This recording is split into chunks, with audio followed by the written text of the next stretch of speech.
If you recently purchased a brand new FMX remote, please follow these steps. First, let's identify the on and off positions on the ignition.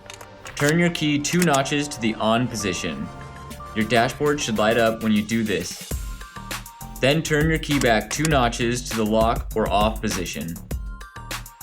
Turn your key between these 2 positions 5 times within 10 seconds to enter remote programming mode. Leave it in the on position.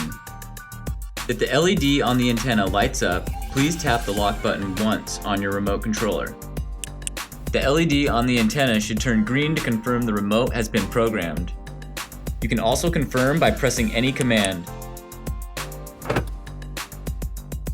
If the LED on the antenna doesn't light up after the key cycling procedure, press the button on the FMX antenna. Quickly tap the lock button on the remote 4 to 5 times until the LED on the antenna turns green.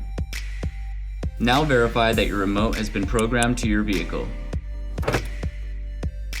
Thanks for watching this video.